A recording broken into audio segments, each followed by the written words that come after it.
Microplastic, চালের দানার থেকেও ছোট প্লাস্টিক কণা। এগুলো এখন চারদিকে, সমুদ্রে, বাতাসে, আমাদের খাবারে, এমনকি আমাদের শরীরের ভেতরেও।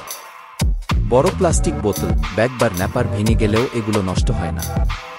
ভেঙে ভেঙে হয়ে যায় মাইক্রোপ্লাস্টিক। এগুলো আসে পোশাক, গাড়ির টায়ার, প্রসাধনী, বোতল, প্যাকেট, এমন অসংখ্য উৎস থেকে। বড় প্লাস্টিক বোতল, ব্যাগ বা ন্যাপার ভেঙে গেলেও এগুলো নষ্ট হয় না। ভেঙে ভেঙে হয়ে যায় মাইক্রোপ্লাস্টিক। এগুলো আসে পোশাক, গাড়ির টায়ার, প্রসাধনী, বোতল, প্যাকেট, এমন অসংখ্য উৎস থেকে। মাইক্রোপ্লাস্টিক পাওয়া গেছে মানুষের ফুসফুস, কিডনি, লিভার, রক্ত প্রবাহে, এমনকি গর্ভের শিশুর প্লাসেন্টাতেও। এগুলো কোষ নষ্ট করতে পারে, হরমোনের ভারসাম্য নষ্ট করে, প্রদাহ সৃষ্টি করে এবং হৃদরোগ থেকে শুরু করে প্রজনন সমস্যার ঝুঁকি বাড়ায়। প্রতি বছর আমরা 400 মিলিয়ন টনের বেশি প্লাস্টিক তৈরি করি, এর বেশিরভাগই বর্জ্য হয়। যত বেশি প্লাস্টিক, তত বেশি মাইক্রোপ্লাস্টিক। কিন্তু আমরা চাইলে নিজেকে রক্ষা করতে পারি।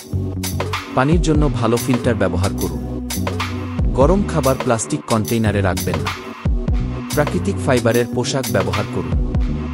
রিইউজেবল বোতল ও ব্যাগ ব্যবহার করুন। কম প্যাকেটজাত খাবার কিনুন।